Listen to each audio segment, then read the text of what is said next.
Hola, ¿qué tal? Buenas noches. Eh, Desde la Cátedra de Natación de la Facultad de Educación Física, hoy vamos a ver el tema principios físicos y mecánicos relacionados a las diferentes técnicas de natación. Un tema con el que normalmente arrancamos cada vez que empezamos un proceso de enseñanza de natación, sobre todo en las instituciones de formación. Bien, eh, si empezamos a ver bibliografía sobre el tema, vemos que cada uno adopta distintas formas de plantear esto. En el libro de Vilte y Gómez tenemos que lo separa en características físicas del agua y características del cuerpo. En el libro de Maglisco habla de características biológicas y dentro de los aspectos mecánicos hace una división muy grande de propulsión y resistencia. En el libro del profesor Esternad y Arsenio habla de principios mecánicos, principios físicos y también fisiológicos. En la cátedra hemos optado por la clasificación tradicional, tomando elementos de todos estos autores, y la dividimos en principios físicos y principios mecánicos, entendiendo como físicos aquellos directamente relacionados con las leyes de la física, que tienen que ver un poquito con la actividad acuática y las técnicas de nado, y principios mecánicos como aquellos que los usamos específicamente para las técnicas de nado y que nos pueden dar unas guías para utilizar esas técnicas.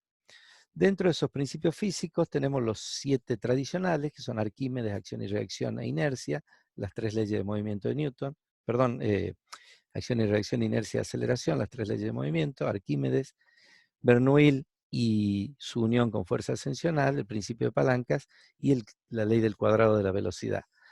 Y como principios mecánicos tenemos estos, que son, más que principios mecánicos, unas recomendaciones para cualquier gesto técnico, desde aprovechar la flotabilidad, minimizar las resistencias y las demás que están viendo ahí.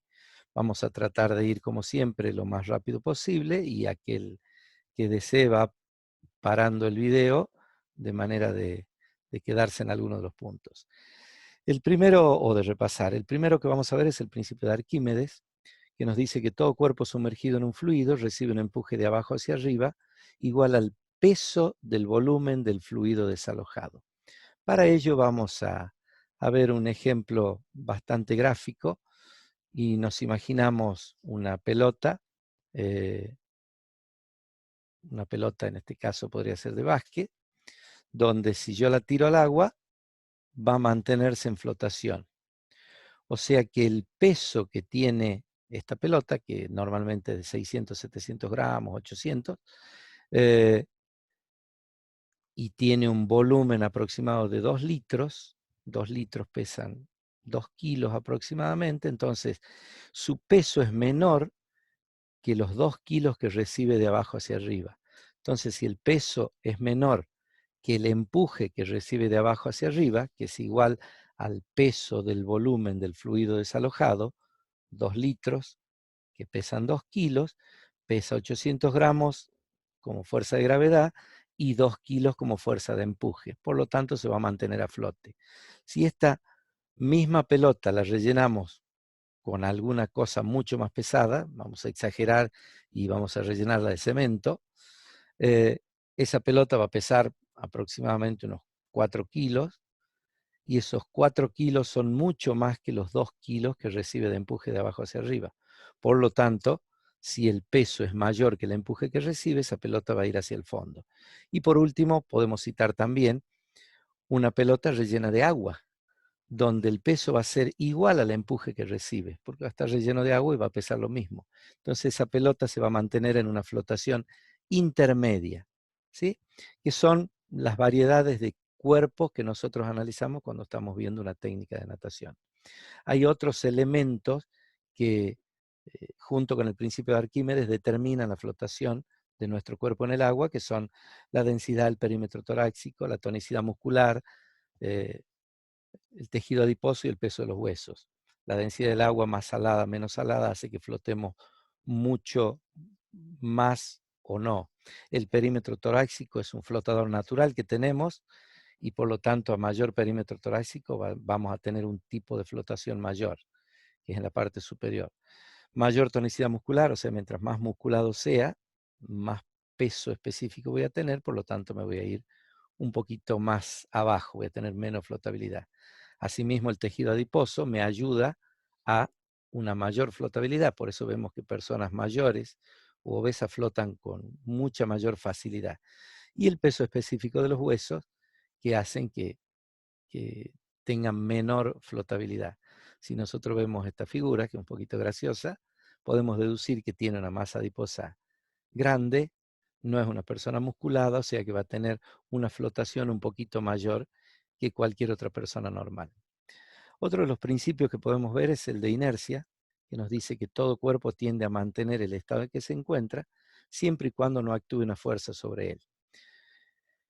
Vamos a ver dos estilos para ejemplificar esto, dos de los estilos, uno el más rápido y uno el más lento dentro de la natación, donde este principio de inercia junto con otro que vamos a ver muy unido, tienen mucho que ver en esto.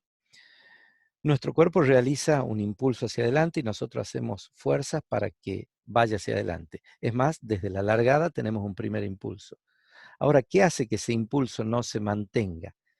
Hay fuerzas que actúan y que hacen que no se mantenga el estado de inercia. La fuerza central que actúa sobre nuestro cuerpo es la fuerza de resistencia que nos ofrece el agua, la fuerza de rozamiento, y los tres tipos de resistencia. Mientras mayor resistencia frontal o de rozamiento tengamos, esa fuerza va a ser la que se ejerce contra el avance, por lo tanto me voy a frenar más. También ese movimiento de inercia va a ser, si nosotros, en el caso de pecho, o acá en este dibujo, vemos que ofrecemos mayor resistencia, esa resistencia que nos ofrece el agua va a ser la fuerza que se ejerce sobre mi cuerpo. Por lo tanto, va a tender a no mantener ese estado de inercia de movimiento y voy a tender hacia una inercia de quietud. Entonces tengo que hacer movimientos muy propulsivos para volver a romper esa inercia. En cambio, en un gesto de crawl, donde tiene una posición ideal el cuerpo para tener menor resistencia, toma un impulso inicial y lo que tengo que hacer con mis movimientos de brazos y piernas es mantener esa inercia de movimiento. La fuerza que tienen que hacer brazos y piernas va a ser para romper esa resistencia o esa fuerza ejercida contra mi movimiento de inercia, mi inercia de movimiento, ¿sí?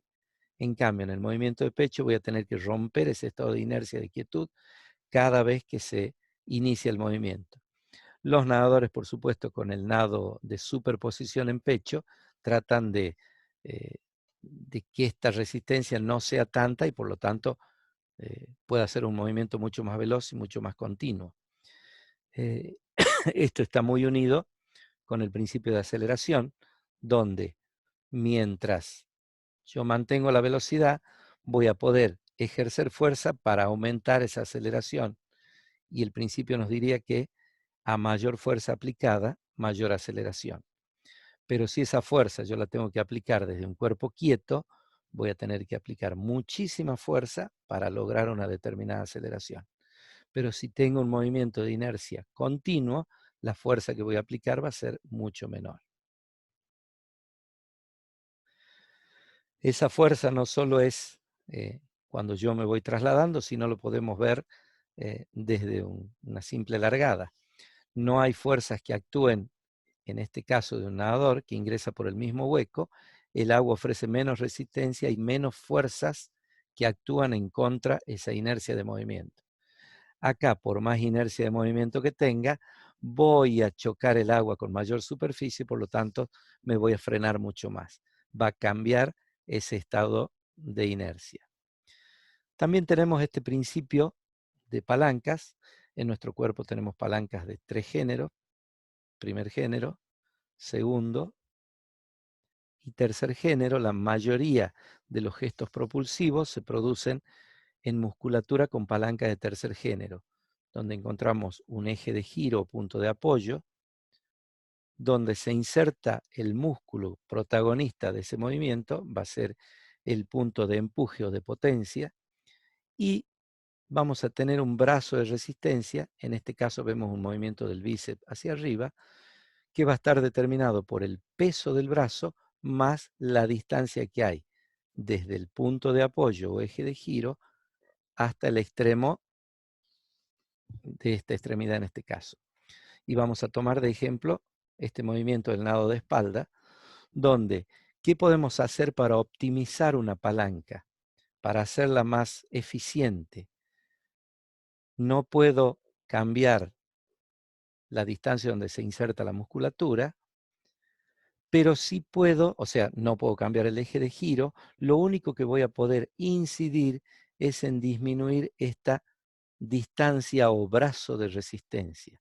Eso va a hacer que la potencia que tenga que aplicar sea mucho menor para igualar esa palanca. En este caso, si yo, voy a usar el recobro, pero si yo hiciera fuerza debajo del agua de esta manera, para vencer esta palanca, con la fuerza que hacen mis músculos que se insertan en la zona del brazo, va a tener que ser mucha porque el brazo de resistencia es muy grande. En cambio, con la misma palanca, con los músculos que se insertan en el brazo, si yo coloco a 90 grados, ese brazo de resistencia va a ser menor, por lo tanto voy a poder ejercer menor fuerza para igualar esa palanca. Por lo tanto, al ejercer mayor fuerza voy a tener una palanca mucho más eficiente.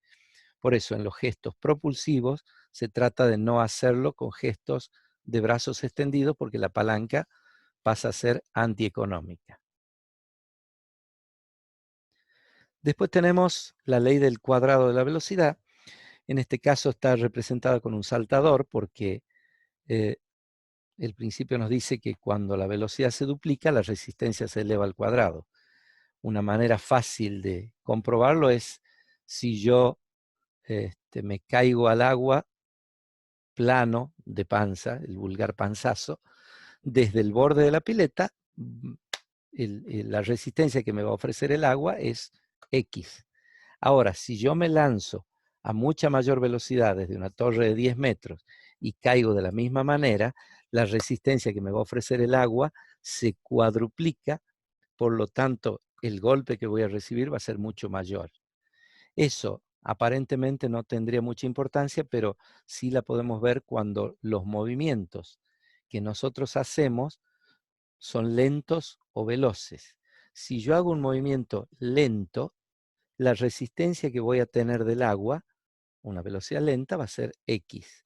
Pero si yo duplico esa velocidad con que hago el movimiento, la resistencia que voy a tener para apoyarme se va a cuadruplicar. O sea que un movimiento de natación es mucho más eficiente cuanto más veloz pueda ser, unido a otras características, pero la velocidad es una de las características que tiene que tener para hacer un movimiento lo más correcto posible.